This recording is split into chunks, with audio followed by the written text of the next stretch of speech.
So, good evening, everyone, and welcome to tonight's Coach Connects webinar. It's creating a positive coaching environment. My name is Stephen Maxwell. I'm the Coach Education Manager with Cricket Ireland, and I'm joined tonight by special guest Ted Williamson. Ted is from Munster Cricket. I'll let Ted, if you want to introduce yourself to everybody on the call tonight. Ted, thanks for joining us. Yeah, great to be here, Stephen. Thanks for inviting me. Delighted to help out and be involved. Yeah, folks, my role, a number of different roles within Munster. I have club and school engagement officer, so I go in and out to the schools. Also help clubs out during the summer with their activities, whether it be on the pitch, off the pitch. Coach, education, manager for Munster. Look after the pathways, so I manage the pathways in 13s, 15s, 17s. And then head coach the Heat, which is our kind of under-25 side, and then head coach the Reds. So, yeah, different. I suppose for me, in one way, is that I go from the very grassroots level up to kind of list A, full senior into pro level. So yeah, different lenses needed all the time.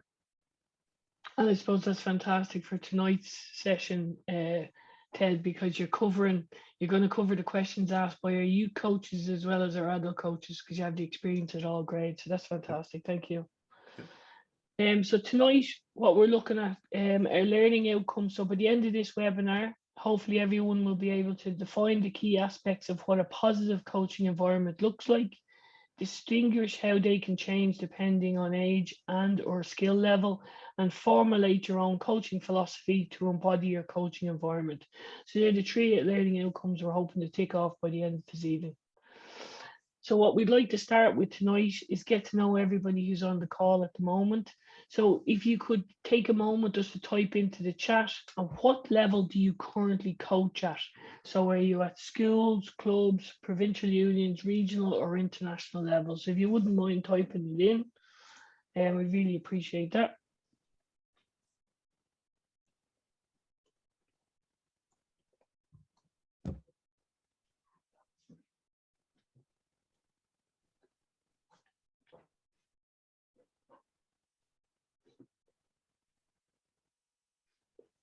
So a few people are typing away there at the moment. So we have a few youth coaches on the call tonight. We have 2 schools coaches. There's some teachers typing into the Q&A there. We have another club coach. We've got under 17s and Irish under 17s coaches. So that's absolutely fantastic.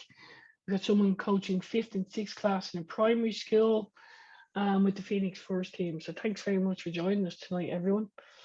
That's not a bad range of ages there, Ted, to join us. Oh, it's good, and I think as we'll get to later on, Stephen, pretty much all the stuff is applicable to all the levels. Just you need to go up and down the gears, but as we'll talk about later on, all the stuff pretty much is applicable to all the environments, whether it's 8-year-olds or 28-year-olds, whether it's club players or national players. Fantastic. Okay, so let's get into the nitty gritty. So looking at the research, okay, so we're focused on creating a positive coaching environment. So if we all look at the research there, and we won't look at all the points, the one that really stands out for me, Ted, there is the last point. So 60% of people drop out of cricket because of poor coaching.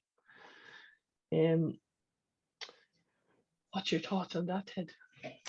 Well, like the first thing that stands out is that it's fairly drastic, isn't it? It's no, I know from other sports that it's similar, but more importantly, the age is similar. So it is that kind of funny age where they're developing, you know, as adults to a certain extent. They have different interests. They change schools. You know, they're going through a lot of change. So it's a tricky time for them anyway.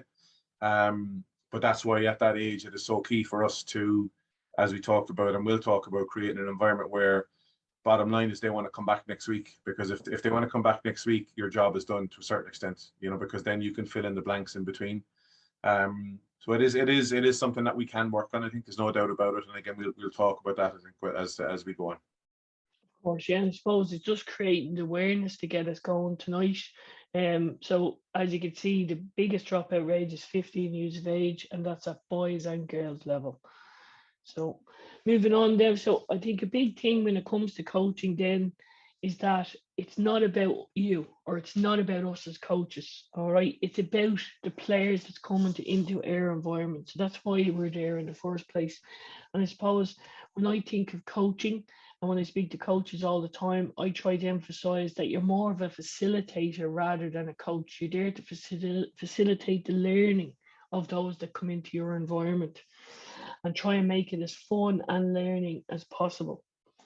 So what we're going to do now is, what I want you to do in the chat box for all of you coaches there is to revert to your 15-year-old self. So some of us, it's many years ago, but can you remember when you were 15 years of age? What were your priorities when you were 15 years of age?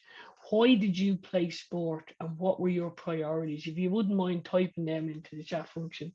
So I suppose, Ted, um, I won't ask myself, I'll ask you. Can you remember when you were 15 years of age in relation to sport? What were your priorities, and why did you play? I just loved it. I mean, my grounding was in the Christian Brothers, where we played hurling, football, and basketball. I was late to cricket, so I was probably 14 when I started playing cricket. But for me, sport was my life, basically, because I had no interest in anything else. And for like, I also look back at my school, and there was a massive emphasis on sport in school. And I think for me as a 15-year-old, I always look back at what I was drawn to, what kind of teachers I remember. Because I think a great question for anybody to ask, whether it be life or sport or coaching, is how will you be remembered? You know, like, if you think about that for a second, how will you be remembered? And one of my favorite teachers was a guy called Donald O'Grady. He was the history teacher in the AG and the man there. And what I remember about him was, he was funny. He got the work done. He gave you a lot of leeway to kind of have a bit of a laugh, but then at a certain time, if you went beyond that, he'd shut you down. But everybody knew those boundaries. So when I look back, when I was 15, we got a lot of our kind of values and principles, I suppose, from our school, because it was so sport based. So like, yeah, it's an interesting one. But yeah, I'd be interested to see what comes up in the chat here. Yeah, so Dennis has come in there. So when he was 15, develop his own skills, show off his skills, and see how good he compared to his peers. I suppose that's a big one at the teenage level. Is, it becomes very competitive, and you want to be technically gifted. When you compare yourself to your 15-year-old classmates, for example, or in the club, you want to be better than the 16-year-old fella who's just ahead of you, because you want to get his position. We've another one coming in there. I wanted to play for my country, and I stopped when I knew I wasn't going to make it. So, that's a disappointing one there. Someone stopped just because they didn't, because at 15 years of age, didn't think they were going to make it with their country. Whereas I've seen so many late developers come through. I don't know about you, Ted. No, I think there's two things there. Firstly, about being competitive. It's not all about being competitive, and that's one of the things that we'll talk about later on. Is that you need to know your audience, you need to know your people. So it's not when we get in front of a group, and I'm talking now basic, say club level or school level. A lot of them don't play sport because it's competitive. A lot of them play sport because their friends are there, or their family were involved in sport. So we need to know their backgrounds and why they play sport. And the second thing is that, that who somebody wrote in there about that when they didn't make it at the highest level, they packed it up. There's huge evidence around elite players, if they don't make it, giving up. And I think that's another responsibility of a coach, or a mentor for that, is managing expectations, whether it be the parents or the child or the player. Because clearly I know a couple of lads in tennis, and one girl in tennis as well, where, because I work in a bit of tennis as well, is that they've now given up completely. They were number 2 in Munster, never made it, and just don't play anymore. And that's wrong, I think, because it's sport. Sport is for life, and it's not just about exercise, it's about meeting friends. So managing expectations of players, kids, athletes is massive. And clearly those people who give up, I think, lacked a bit of guidance along their path. That's a brilliant point that I'm sure we're going to look at more. So thanks for sharing that, Ted. I appreciate it. So if we think about what is fun, there's a lot of research done in this at under 18s level, okay, and what is fun. And Amanda Visick is what we're going to look at the research here. But if everybody could just take a moment to type in what in their opinion fun is, and then we'll have a quick look at the research then. So Ted, what I'll ask you then, in your environment, whether it's the school level or with the Reds, what is fun for you and your players in that environment? If I go on the negative side, first of all, if you don't mind, right? So fun for me when I played was hard work, right? And when I started coaching first, I didn't understand why everybody didn't work hard. And just because I worked hard when I played, doesn't necessarily mean that because people don't work hard that I should have an issue with it. And that was one of my big learning points when I started coaching first, was just understanding how people weren't in the same kind of mindset as me, because I literally got every scrap I could out of whatever I could, but I didn't understand why others.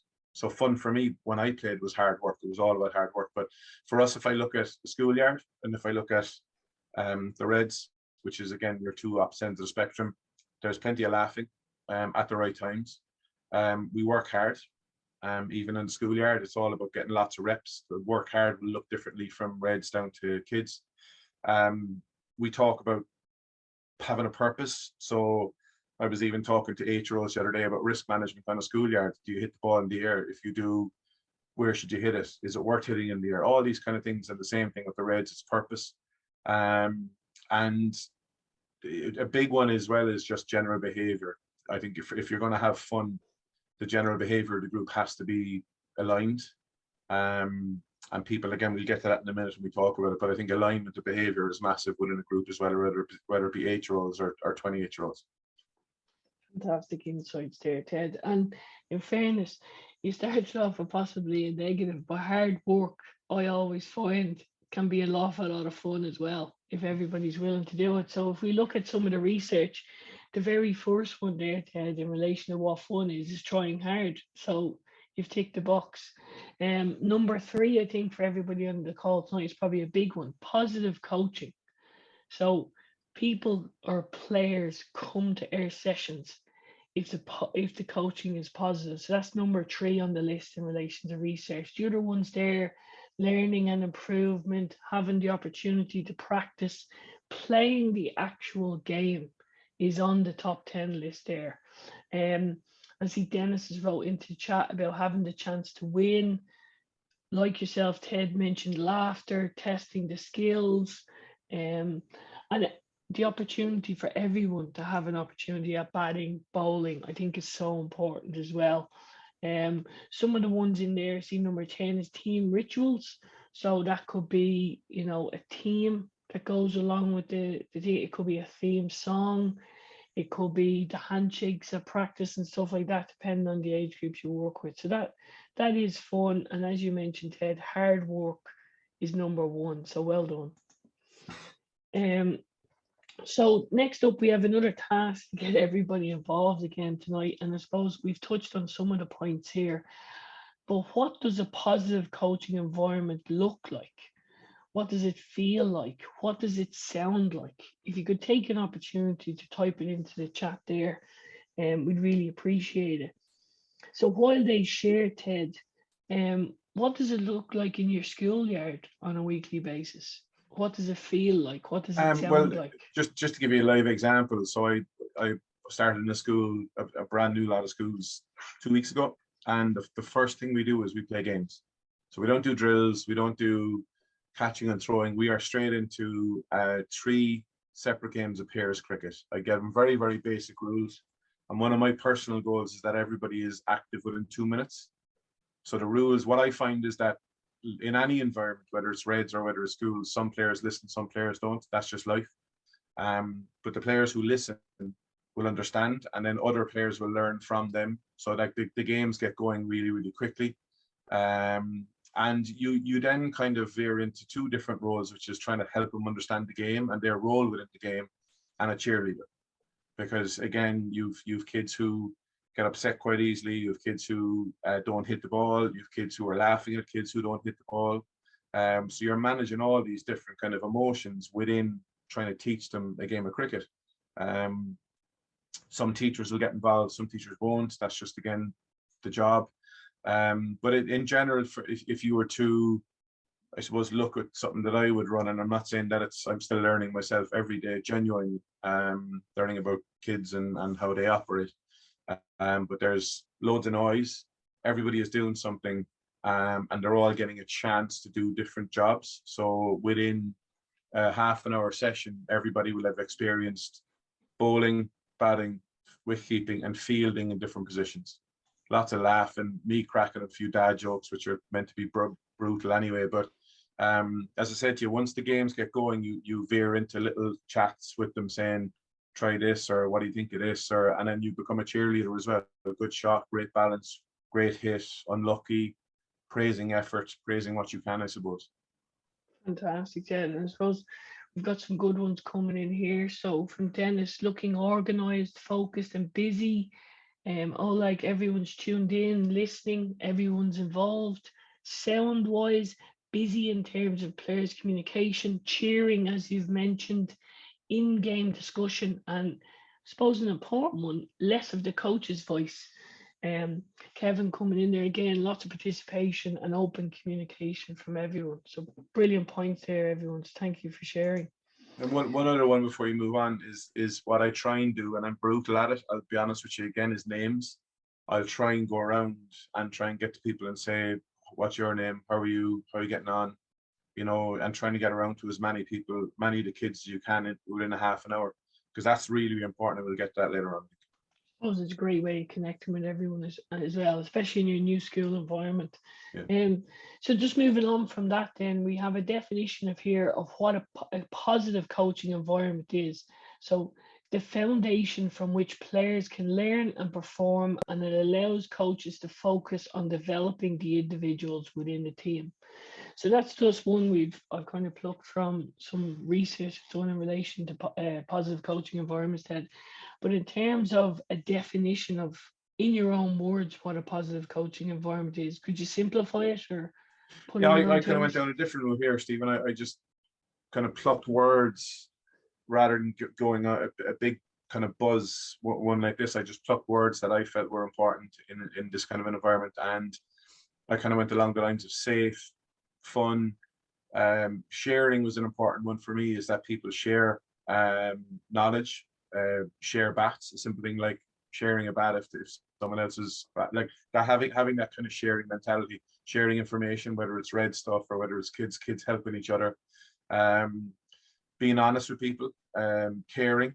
I think caring, you know, we've talked about this before, good coaches get to know their people as well as their players, and a certain amount of autonomy as well, because I think coaches too, I know when I was a young coach, a lot of people maybe on the call would know this character, Yosemite Sam. He was a rootinest, tootinest cowboy in the West. He was a cartoon character from Tom and Jerry and Bugs Bunny, but shoot first, ask questions later kind of coach, whereas you try and intervene quickly. So let him, and we'll talk about it in a minute, let him make mistakes, let him get on with it. Sometimes you feel like you need to intervene, but just give him another minute or two. So like autonomy is an important part of it, I think. Fantastic. Thank you, Ted. So if we refer back to then, you know, what is a positive coaching environment, and some of the words have come through the chat there. Laughing was mentioned a few times. You've mentioned safe. Variety is another one. And I deal with two senior adult teams, like men's and women's, and the big thing for them is they want variety in the sessions. And they don't want to be doing the same things over and over again. Although we're trying to work on the same skills, can we do it in different scenarios? And then the opposite side of that coin, then what does negative coaching look like? And a big one, like I think everybody has to shout at sometimes, depending on where you are within the session. But shouting at players is probably a big no-no from my point of view. One rule for one player and one rule for another tends to, you know, influence negativity within a coaching environment. I don't know if you're coming across that much, Ted. You know, sometimes we do have someone who may be very technically gifted, and what would you call them, the maverick within the environment, and you tend to bend the rules slightly, but sometimes in some cases it could ruin the environment you have within. I think we have to allow for mavericks, but I think it gets to a point where if they're not, you know, aligned with the group kind of behaviors, group values, group beliefs, then it's a problem. Again, give you a case in question, my club in Cork here, we have certain things that we need to have in place for all players, And we've had a couple of players leave us because of they didn't see a point in what we were trying to do, and you would try and talk to them, but off they went, and good luck to them, and they're playing with other clubs, and fair play to them. But I think we need to be, again, there's no one size fits all approach here, and that's why knowing your people is massive. And also I think within an environment, I think something that I've learned in the last kind of 10 years is that you naturally veer towards personality types that are similar to yourself. So it's important that you be able to look and talk and listen to other kids and adults with different lenses, different headphones, that kind of stuff on, because we naturally veer towards people that are like ourselves anyway, for obvious reasons. So it's important that we learn about other people and how they're made up and how to communicate with them as well. So I think, again, there's common threads going through all this, Stephen, which is we're all different. So it's all the players, all the kids are different. So it's up to us as coaches to be able to be different with them, I suppose. That's brilliant, and I like your analogy there about the different lenses, Ted. I'll come back to you on that one.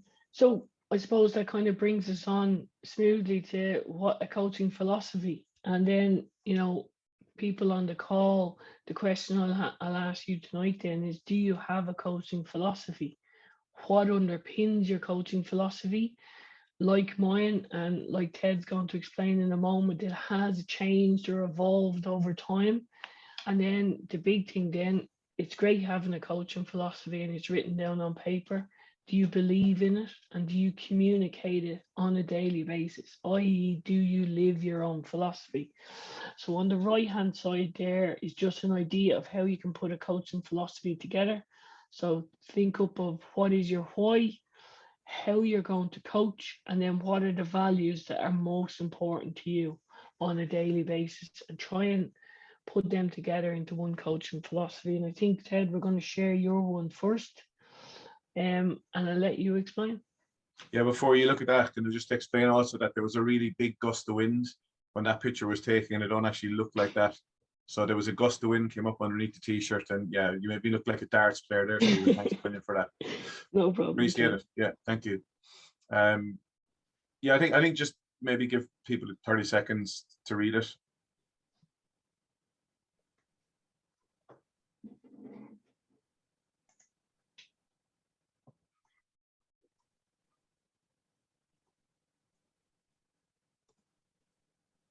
So for me, and again, I think as a coach, you have to hang your hat on certain beliefs. I believe that if you're passionate about coaching, you should have a philosophy. I don't think if you're really, really passionate about it, then because this is how you operate, this is who you are as a coach. My one started off probably 10 years ago, maybe 12 years ago, and it was probably 2.5 lines.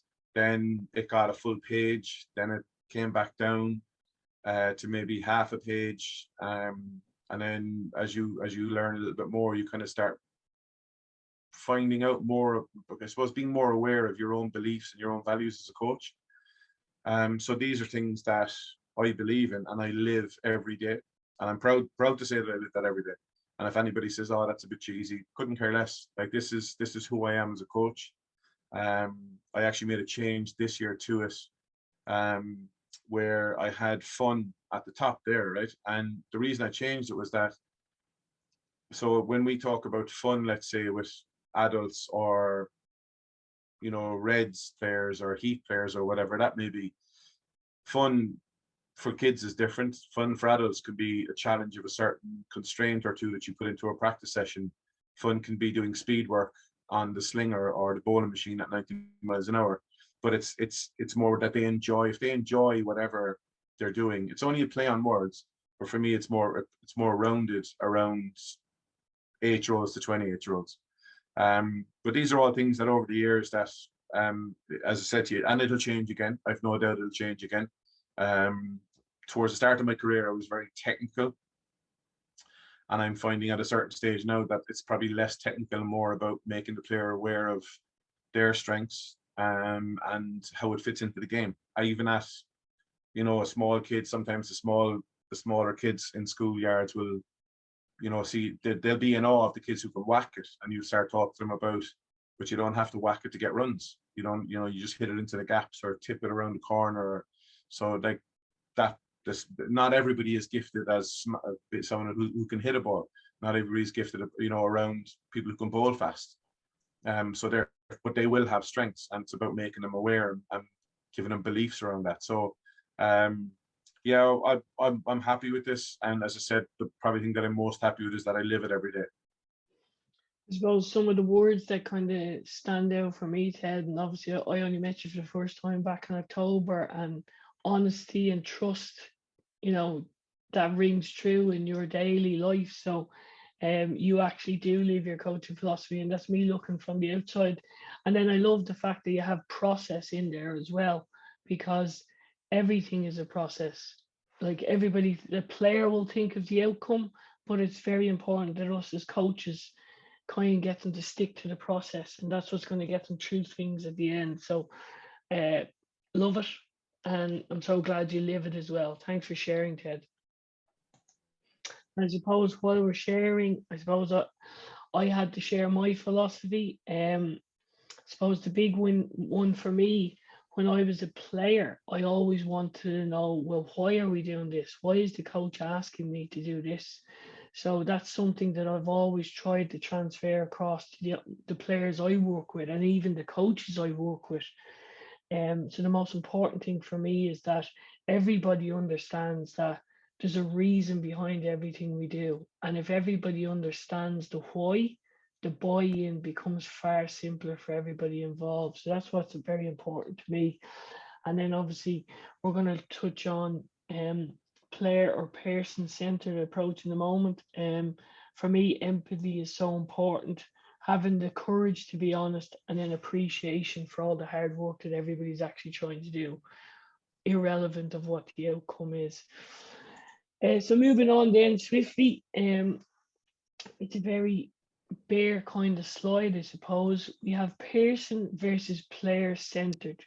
So I suppose I was on a coach education course on Saturday, working with new coaches, and this came up a few times as a topic of conversation. Which comes first? And for me, it's always the person that comes first. But speaking to other coaches, they think player.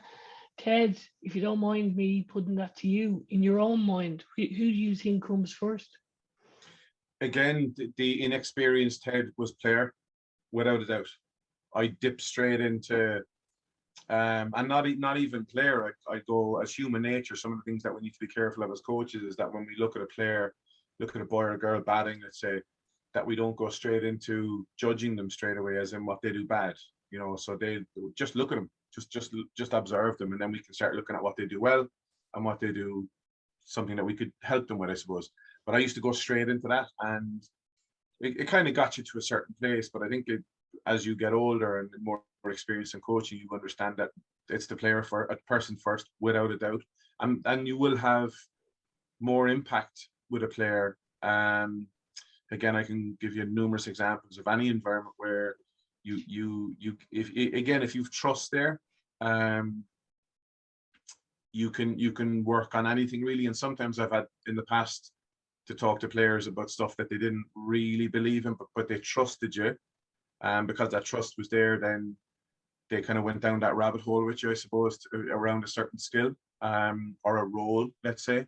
But if the trust wasn't there, you'd probably get pushed back straight away. So I think just getting to know your person has so many benefits. And Andy Flower, the old England coach, I think he's one of the IPL coaches now, the new, what do they call the new lads in the lime green, Lucknot or something like that. I can't remember what it is, but he had this great saying, develop the person faster than the player.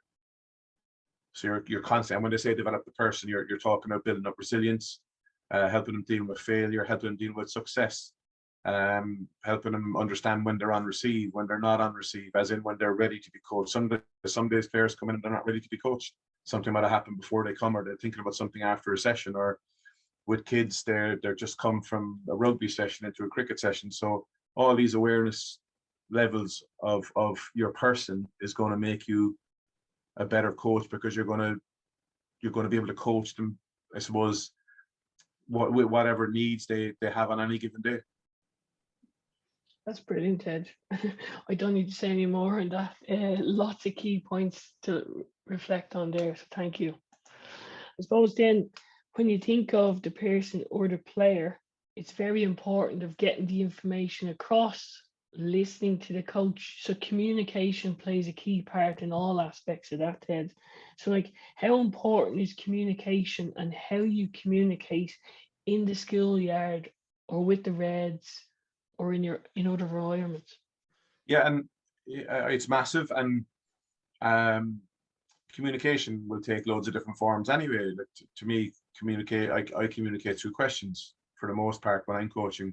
Sometimes you'll need an easy or a quick win, so you might go into tell or push mode, but most of the time it's questions. And it's also listening to questions, because a lot of the time as coaches we ask questions, and then the coaches or the player is giving us some real massive nuggets of information, but for whatever reason we don't listen or we don't take it in, and we don't ask some follow-up questions based on their answers. We're on to the next question already. So I think if you look at there's similarities in schoolyards, and again with the Reds, examples would be roles. Let's say sometimes with the Reds you might have a guy who doesn't want to bat at 8, so you have to have those hard chats with guys. They might want to bowl at death in a T20, so you might want to have chats with guys and explain that, look, there's a reason for everything. And again, that goes back to your why. You don't, it's not just, we're not just doing it for the crack. And then if you revert that to the schoolyard, someone the other day to me in a school down in Munster in Cork said, I don't want to be a wicketkeeper. And it was their turn to kind of rotate around. And so therefore you have to kind of go into sell mode and say, well, the importance of the keeper and for the team. And so you're nearly kind of selling the role to them. So like that's an example from third class to the Reds, where you're talking about roles. Simple things like being nice. So kids laughing at somebody who continually misses the bat. You might, and I found myself last week doing the same thing with a couple of kids, like, and depending on the child, you're kind of say, well, if you missed it, if you think that they're ready for this kind of a sharp intervention, like you'd say, well, if you missed it and they laughed at you, would you like it? Or, maybe just keep it to yourself for the moment. And likewise with the Reds, with that age group, you'd have a lot of banter. So you always have to be noticing as a coach, even when there's a game going on, listening to the banter, because, one man's banter could be another man's insult. So again, examples of both ends of the spectrum where it's live again literally every day, where the same things are applicable from 8-year-olds to 28-year-olds. So like, yeah, the communication side is, because I think once the cricket side of things gets going, it's the communication again that will make us better coaches, because and the communication where you're getting your players and your people talking to you constantly and learning. No, I think that's fantastic, and I love that analogy then where you talk about the banter and the different ways it can be taken, and I think that's a great message to share. So thank you for that. Moving on from that, so obviously communication is part of an effective training session, and we look at different ways we can be effective in our training sessions. Planning, I suppose, is one of the most important, and we've done a session with Brian Allen in regards to that. You've already mentioned about giving instruction, demonstrations. I think everybody learns different, so that's very important. Is there any key points there that would stand out to you, Ted? How do you know you're being effective, I suppose, would be the question I'd ask. Yeah, well, like again, you go to a schoolyard, are the kids hitting more balls? Are they catching more catches? And they'll naturally do that through repetition anyway. So even without our help, just by the fact that they're playing games, they're like, the brain is an amazing thing and it will adapt. So kids will get better at a skill. The thing is, can you help expedite that skill improvement? So can you speed it up a little bit? So little bits of information, like, on the bat, bring your hands together, or, stand more sideways. That much, do you think that might help you? Or, so can we, the bottom line is you'll need to know if they're improving by their output, by their outcomes. And again, going back to the stuff that we've covered already, like, is it fun? One of my big things personally, again, is purpose. Is there a purpose? So as a coach, if I look at, say, a club, at a club standards, whether it be fourths or firsts, I hate nets with a passion. I hate to see people just going into a net, and then the batter comes out, and you'd say to him, so tell me what you're working on there, and they're looking at you as if you have 5 heads, you know. So if you create the right environment, and you have your players, whether they be 12 or whether they be 20, you know, believing in the fact that there needs to be a purpose for the most part, then they'll be able to nearly plan their own session, or have their own effective session, and you're just, as you said earlier, facilitating.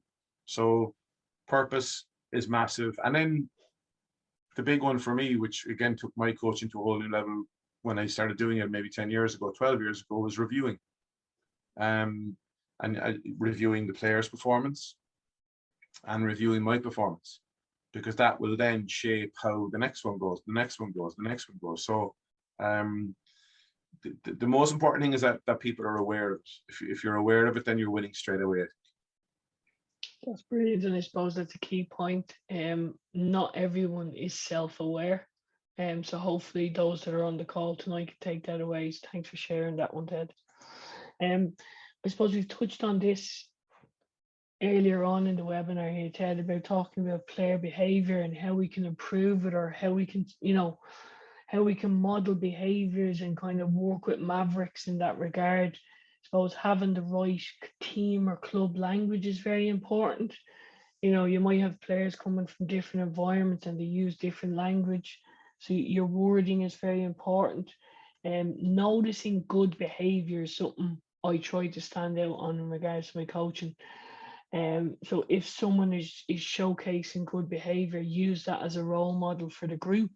And always within a group, you have, you know, in my language, you might say sheep, but we have copycat players. So they're maybe not modeling their own behaviors, just modeling someone else's behavior, whether it's right or wrong. They're actually copying someone. They're not just showcasing bad behaviors on their own terms.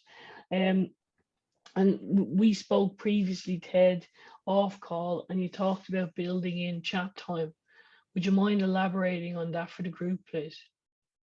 Yeah, I think, you know, again, going back to the people side of things or the kids side of things, whether it's Reds, that caring side of things, that getting to know your person, where you need to find time to have, and I think it's important, and I live it, I do it day in, day out, to have little chats with people, whether it's kids or adults, around their lives, around school, around whether it's adults, around their family, you know, how are the family, how are the kids.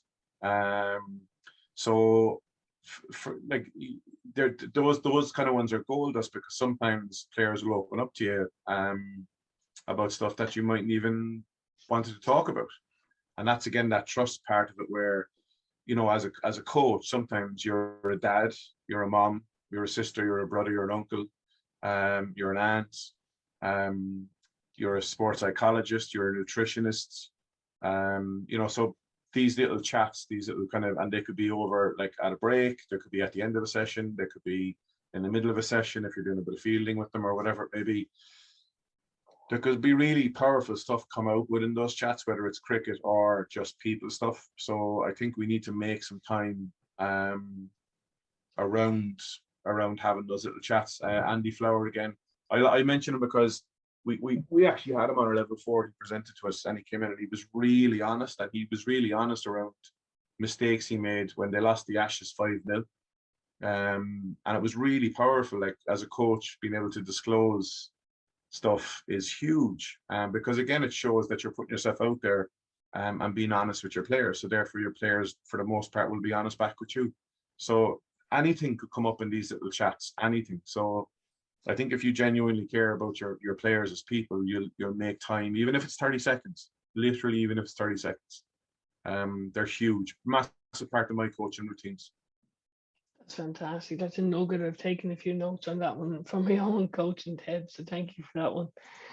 I suppose it brings us into one I actually get asked an awful lot on coach education courses, and the difference between coaching and managing. And we've mentioned self-awareness already. So knowing what your strengths are. Some people are actually very good of ticking the boxes of what's involved in coaching, whereas other people are more managers. And I suppose it's being self-aware of the differences of knowing yourself. What are your own strengths and weaknesses? And then can you add coaches to the backroom team to complement then what you're missing in relation to your weaknesses? So from my own perspective, I would never say I'm a motivator. I'd be more of a very technical minded coach, and I'm all about the technique. And I always tend to bring someone in to the backroom team who would be very good at motivating, that are very good at sharing stories, and they'd be very good at building up a really good rapport with players individually and collectively. Whereas myself, I'd say I'm more of working at one-on-one individually, and that's the way I would see myself. So I think it's very important that we have a self-awareness of the difference between coaching and managing players, and can we improve our backroom teams in regards to that. What's your thoughts on that one, Ted? Yeah, I think it's very hard for us to try and help other players if we don't understand ourselves. You know, I coach a certain way. I can, you know, I suppose I'm doing it long enough now. I'm 50 years old. I can, you know, when I was with the Leinster Lightning years ago, it was a case of you're nearly sitting back and leading from the back because you had a bunch of experienced players. That changed when I started the Reds first because it was a younger team, so you had to kind of more be more upfront and lead from the front kind of thing. But that made me think about why I coach a certain way and what my style was. But it also kind of uncovered a few things where it went, you know what, I need to work a little bit more on that.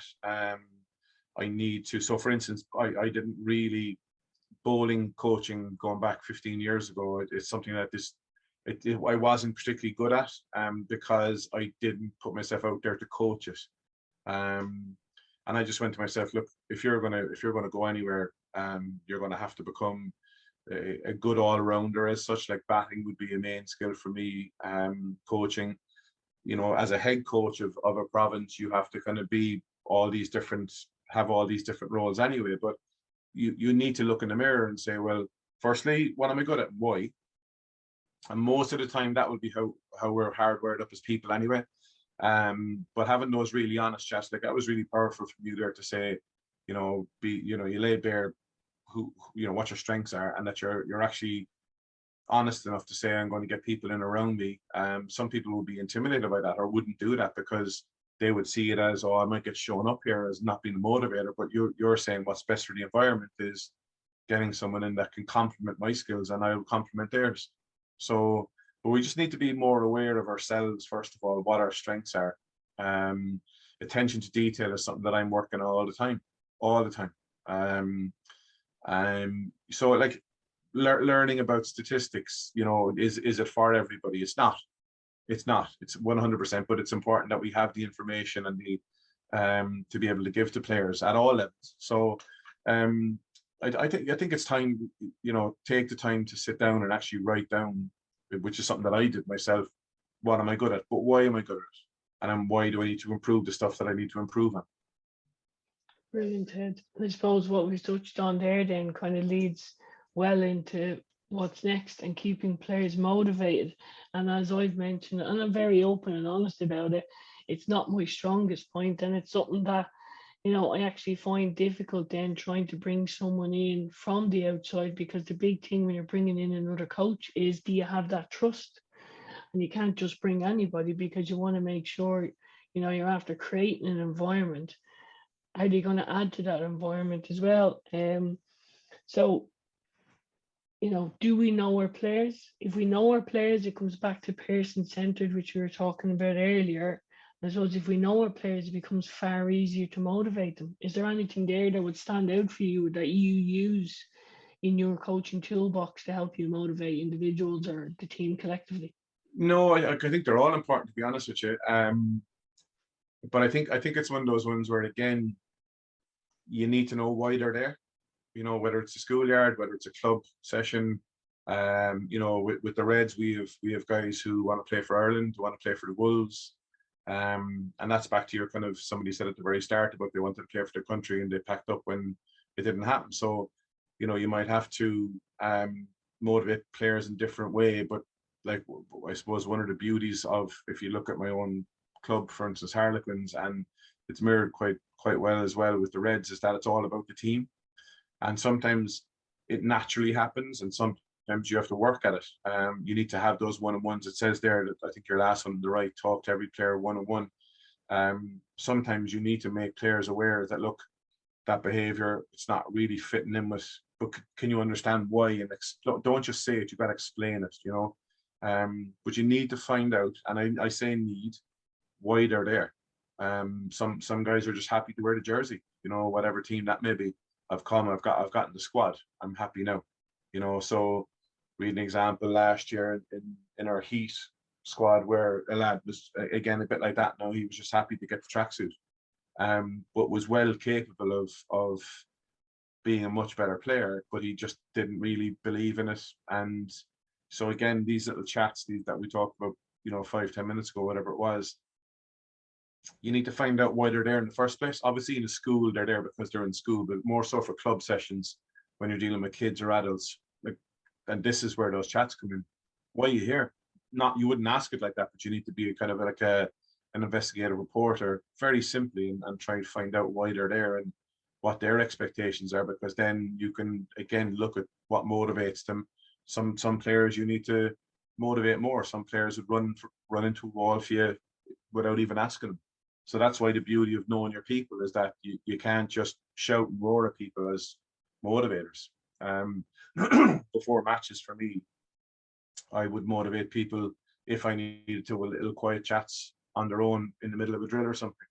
So it's not about that shouting and roaring from the rooftops, you know, let's work hard. I just think players get sick of that kind of stuff, if I'm being honest, you know. But you need to know them first. I think that's a very valid point, Ted. And again, it comes back to what we discussed earlier. And it's brilliant that, you know, it's the same conversation, but we're just talking about it in different ways. And I suppose it brings us on again to, you know, obviously these are buzzwords. The second one there, culture, I'm not a big fan of, but we taught as coaches, it's talked about all the time. Okay, so how important the environment, you know, we want to create this culture, but do people really know what it is? So for people on the call here tonight now, the environment is what's happening right now. So within your session that's happening this evening or tomorrow morning, here and the now, that's your environment. So you want to make sure that's fun, enjoyable, and engaging. And then the culture is the long term, okay? And it's a byproduct of your environment. So if your environment is fun and positive every session and the kids keep coming back, that's the culture you're creating. And that's what's going to happen long term then. So that's what we're looking to achieve, I suppose, long lasting, lifelong learning through cricket for those of us on the call here tonight. Again, it takes us on to what we've touched on previously, why we coach. So obviously philosophy is so important. That should be at the center of everything we do. Then how we coach and what we coach. And I suppose in that kind of order, I think is the right way of coaching, whereas some people, it's all about, right, what should I coach? I'll go watch Ted, I'll take some of his drills, and then I'll put that on my team. Whereas that might not fit. It might not be the right fit. So as you mentioned, building rapport is just so important, Ted, and knowing the people. You've mentioned observation, analyze. Like I'm doing an awful lot of work outside of cricket at the moment in relation to performance analysis, working with a team. And I'm really enjoying that because it's all one-to-one and I'm finding my strengths and I'm honing those skill sets. Demonstrations are obviously so important. And then we've mentioned how we provide or use our communication, and then we're going to come to feedback at the end. But I think it's really important for everybody in the call tonight, why you coach is the most important. How you coach is your own, like it's personal. Okay, how Ted coaches will probably be different to me, and then what we coach can be the same, but how we adapt it for our own environment is going to be different. I suppose, Ted, you're the resident expert on this and developing relationships. So how do you develop your relationships with your players, or how do you develop your relationships going into the new skills? You've touched on it slightly earlier. Well, the most important thing is I did it very badly at the start. you know, as I said to you, I had a certain perception of coaching, and that was just when I actually started when I was still playing, and I had a certain set of kind of rules for myself, as in, you know, very simple things like always be on time, always look the part, always work hard, always tidy up after you, you know, all basic stuff. Now, I did that, but didn't understand why others didn't. So my relationship, like developing relationships, was average. I say my early 20s, maybe mid 20s. But as you get a grip of life, I suppose, and you understand that people are actually really important and fascinating as well. Fascinating. The importance of it grows, I suppose, you know. I think the two most important things for me is that you have to genuinely believe that this kind of stuff is important, and then make time. I think we touched on that already. If you believe in this relationship, you know, building rapport, understanding the person, and if you genuinely believe in it, then you will make time for it, even if it's texting or obviously with their adults. You know, I'm using voice notes on WhatsApp more now. Some people like it because they prefer listening to stuff rather than typing stuff. But the key, I suppose, if you go back to my very first point after you asked me, was understanding myself first, because I can't start understanding others if I don't understand myself. You know, I like to laugh. I spend a lot of my time laughing. I just like laughing, right? That's not for everybody, you know. So like I've learned to kind of tone back certain things that I would do maybe 10, 12 years ago, because it's not for everybody. So it to me, it's a massive part of it, because people remember how you made them feel. They won't really like I've got some feedback already now from say teachers in schools, and they'll say, oh, they love the cricket, and they can't wait for next week. But it's not just the cricket; it's the kind of environment that you create as a coach within that. Because I suppose the cricket is the topic that we're using. It could be football, it could be camogie, it could be rugby, but just taking the time, and it does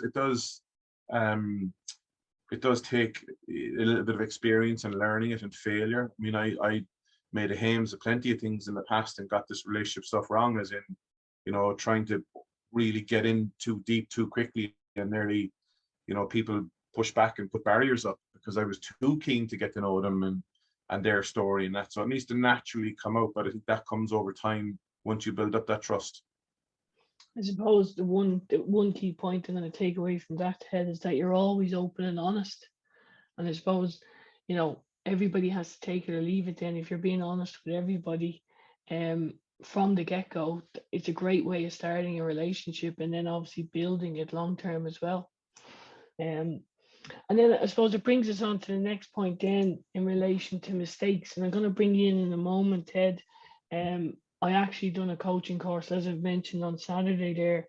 And one of the things we had coaches who were coming in to learn how to coach for the very first time. So they were all parents who had kids 4, 5, and 6 years of age. And because their kids were getting involved in sport, they wanted to learn how to coach. And one of the dads came up to me afterwards and he says, Stephen, my child is always crying when I'm coaching, and after coaching on the way home in the car, and I don't know why. And I was just trying to, you know, and by asking open questions, you know, why is it happening? You know, when he goes and plays with his friends on the green, is he enjoying playing that game? And this was football, by the way, it wasn't cricket, but it is very relatable. And he was saying that when the child cannot wait to run out the door to go play football with his mates, but when his dad is coaching him, he doesn't feel safe. He's afraid to make mistakes, and that's why he gets very tearful and he cries.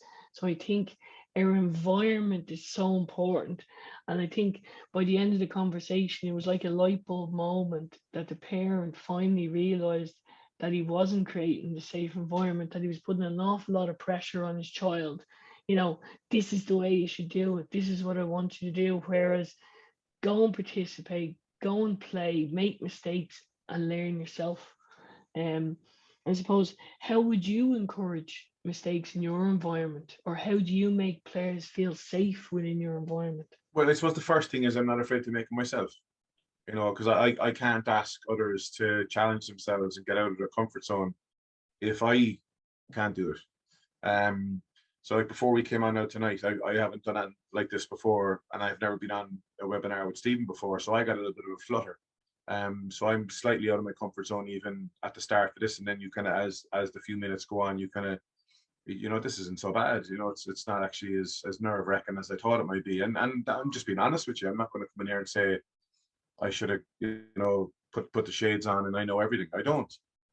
So the first thing is I'm not afraid to make mistakes myself, and I have made mistakes and will continue to make. So that's the first thing. The second thing is that you're going to see it across the board. You're going to see it again the school level, where, you know, again, reverting back to batting, kids will miss 4 balls in a row. So nobody likes to fail. That's the bottom line. I don't know anybody anyway personally that's actually okay with failure, to a certain extent.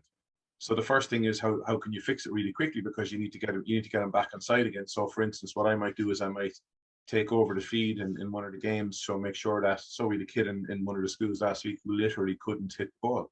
So he took over the feed, and we rolled the ball on the ground. He hit the ball, and off he went and got 3 runs. So straight away you have a bit of, you know. And then the other thing is that you have to find your own way to frame that it's okay to make them.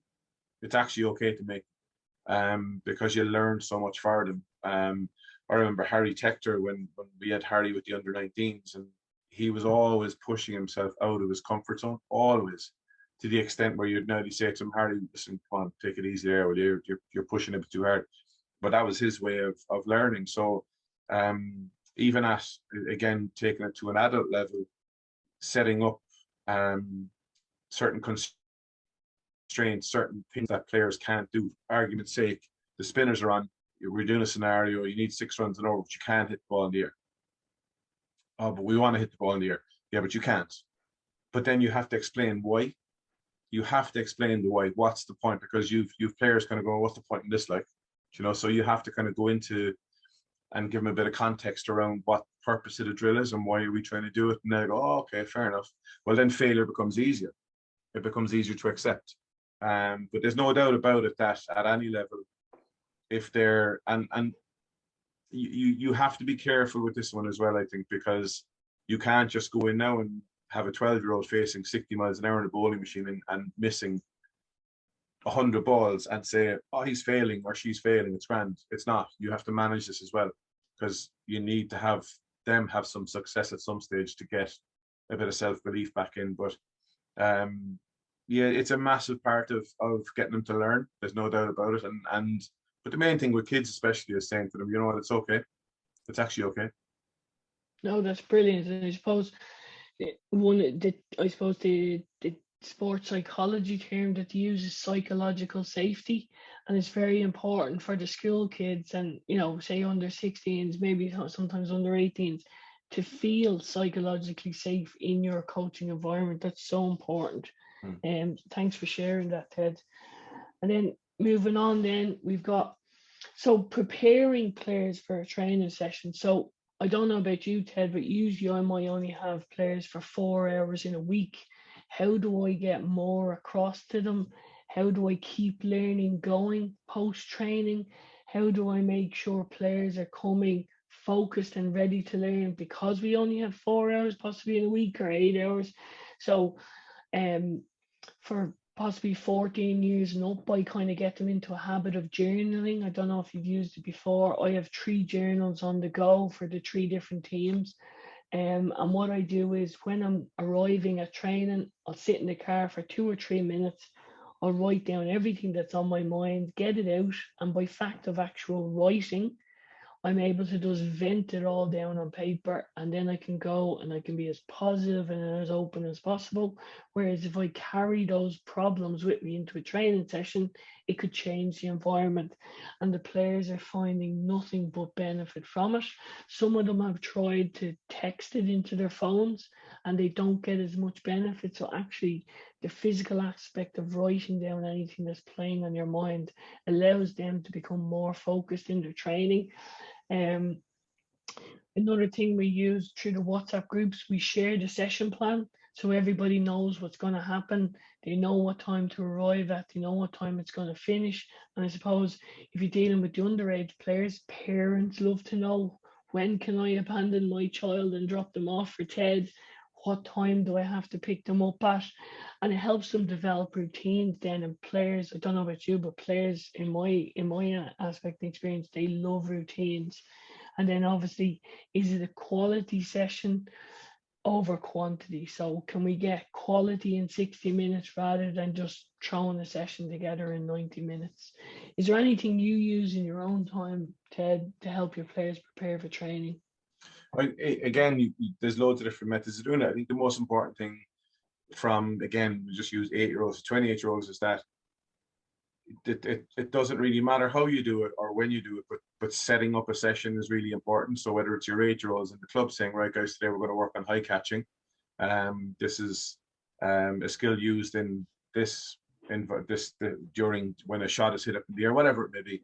And we're going to work on keeping our hands together and let them off. And then for the Reds, it might be last 50 over match, we had 120 dots. We need to work on our dot ball percentage. That might go out in a WhatsApp group. So you're prepping them. I think the main thing is that it does help sessions if players of all ages understand what and why you're doing it. And then on top of that, then as a coach, you can review it afterwards. Was it the right thing to work on? Because I've got that wrong in the past as well. I've missed something in a game where, you know, we probably needed to prioritize something else, and that only came out in training because the match afterwards then was framed on how our training session went. So I think the most important thing is that you try and let players know the when and how. Kind of doesn't matter really to a certain extent, but it depends on the environment that you're coaching in. I think it's great for players to know. I think I saw something coming up in the chat there about explaining your journaling a bit more, Steve. Yeah, so Dennis has thrown in 2 great questions, and we're going to come to that at the end, Dennis, if you don't mind. Ted has just come to a great point that we want to move on to. So Ted, you've mentioned how you reflect, and there's so many different ways coaches can reflect, and it's one question that always comes up in our coach education webinars, no matter what the topic is. It always relates back to reflection. So we were looking at session planning and how we reflect. So what I'll ask everybody in the chat there, if you wouldn't mind just sharing how you reflect currently, and then obviously myself and Ted, if we discuss. So like Ted, this is just one cycle I've taken from. So we plan a session, we go and do a session, we reflect on the session, and we'll talk about how now in a moment. But then we analyze exactly what went right and what went wrong in the session, and that then allows us to plan for what's coming next. So Ted, how do you reflect? There you go. That's how I reflect. Voice notes, is it? Yeah. So what I do, and again, it's something that I would be honest enough to say I don't do it all the time. But I would say if I was to put a figure on it, maybe 70 to 80% of the time when I get into the car, I'll spend a couple of minutes on my own and I will speak into the voice recorder. Because when again, I'll just be honest, I suppose when you put so much into a session, and whether it be schoolyard or whether it be Reds again, or something in between, you're mentally, if you're putting what you should do into the session, you're mentally quite tired at the end of it. So what I do is I put a quick little few voice notes into my voice recorder, and then I put it away. And I turn on the radio, listen to the music, and then afterwards, when at the right time for me, whether it be I come home and have a bit of grub and chill out, then I listen to it, because then I can process it a bit better myself. Whereas if I went straight, it's like basically for me, it's the same thing as if you lose a match, you go into the dressing room straight after the match and then you start reviewing it with the players. It's too raw. I don't care. And I would stand up in front of any coach and say, I think that's wrong. It's too raw for the players. It's too raw for the coaches, because it's too emotional. So whether that be, you know, club level or more advanced level, whatever it may be. But the most important thing is that you have a process, I think, of reflecting. because it's going to make you a better coach. If I was to say the major light bulbs I've had in my career from the time I went my level 1 30 years ago, level 2 was probably 20 years ago. The 3 ones for me that made a massive difference was finding out about asking questions, how to ask questions, planning and reviewing. They were the 3. They probably made the biggest impact for me on my coaching process, if you like. So it's huge. Yeah, I think that's brilliant. And I suppose one of the light bulb moments for me was I done a course with Sport Ireland recently for coach developers, and asking questions. It doesn't matter how much experience you have. You're always learning something new in relation to what questions you can ask and the different ways you can ask the same question. I think is so important. And if we're looking at the screen at the moment, the questions up there are possibly how you can reflect, and then how you want to analyze. The right question that I would ask personally is, why did that happen? So if you say what went well, if you want to then analyze it, why did that happen and how did it impact on the session?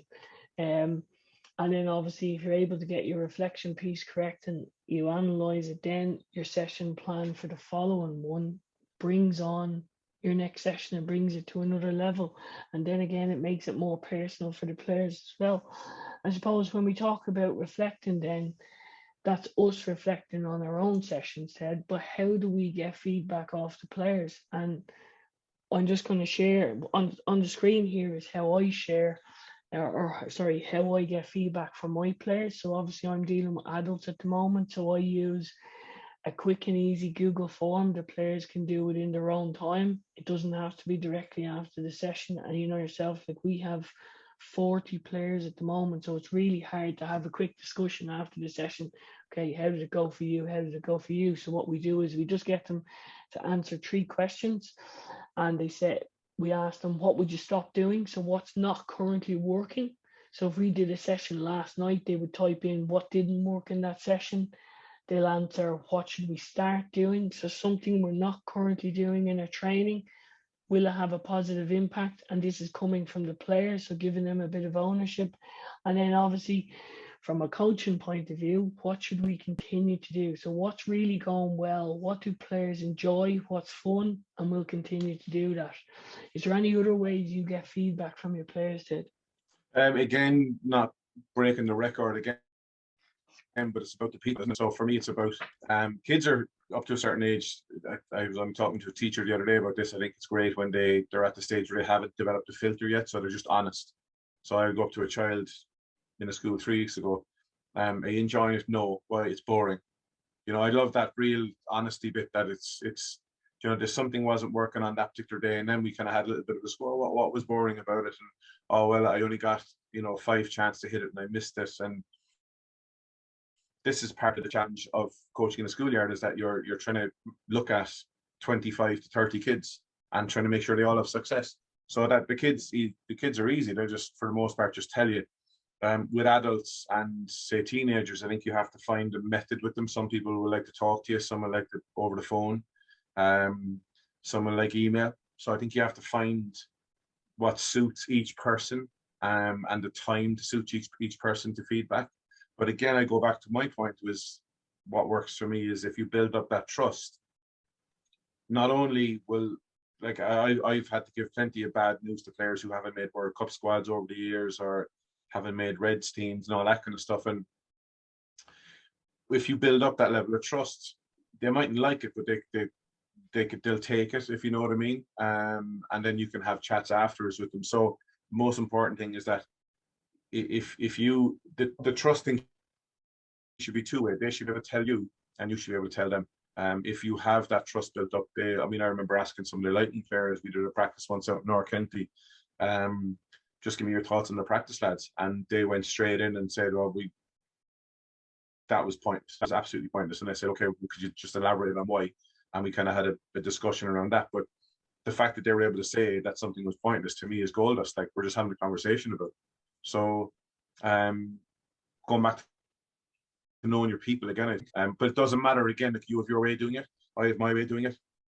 some people on the call, well, it doesn't matter really how it gets done, does it? It's just that I think it's important that it's able to be done. Yeah, no, I think that's the biggest point that comes out of this, Ted, is that we have to give players the opportunity to give feedback. You're right.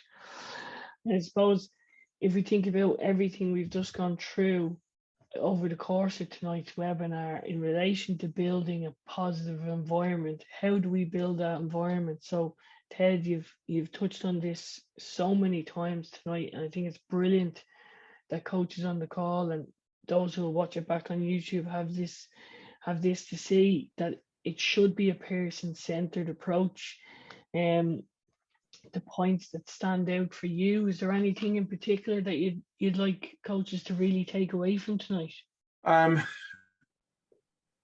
You know, if you're talking specifically about this slide here, I think the second one there, what can you do to get the best out of them? And the key thing there is that this is not about playing for Ireland. This is not about playing for West Indies. This is not about playing for Dublin or in football or whatever.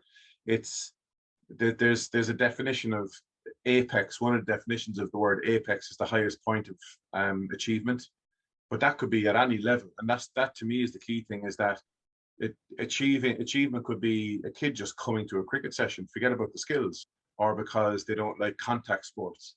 Like, that could be achievement, and getting the best out of them could just be getting them to a session and them taking part in it. So it's trying to, I think, get to every individual, whether they be 8 or 28, and spending some bit of time with them and finding their story, because ultimately that's going to help you. If you look at one of your first slides about the dropouts, if we understood those teenagers a little bit better, would we be able to hang on to half of them, and that 50% goes down to 25%? Because that's kind of what we're talking about here, and it is the same in other sports. Yeah, so that would be a big one for me. That second one there was what does best actually mean? Is that performance? Is it just turning up? Are they happy just being part of something? Because they're an introverted kid who likes to stay at home on their own, So knowing your people is massive. Know yourself first, but then know your people. No, I think that's brilliant. And it comes to my point then on it. Define what environment you want. So what do the players want? What do you want? Which comes back to your philosophy and your why. Then how you manage the environment, I suppose, is very important. And that comes down to communication and the feedback and the two-way feedback. And then lastly, how do you model the environment? So your behaviors, how do they impact on the environment? As you mentioned, Ted, trust and honesty. So you don't just say it, you actually live it. So define, manage, and model, I think, are probably 3 key words that I'll take out of everything we've done tonight. So I'm kind of just short and sweet, bringing into 3 key points for everybody just at the end. But I think massive learnings from tonight, and thanks for sharing. And then just on the last slide, then our learning outcomes. Hopefully everybody on the call and watching this, we've defined the key aspects of what a positive coaching environment looks like. We've helped you distinguish how they can change depending on the age and skill level. And Ted's brought us through from the primary skill level all the way up to the high performance, I suppose, of Reds. And then how do you formulate your own coaching philosophy to embody your coaching environment? So that why you coach and why it's so important, I think, are key, Ted. So listen, thanks very much for sharing everything tonight and joining us on the call tonight, Ted. We're going to come to a few questions now, if that's okay with you, Ted.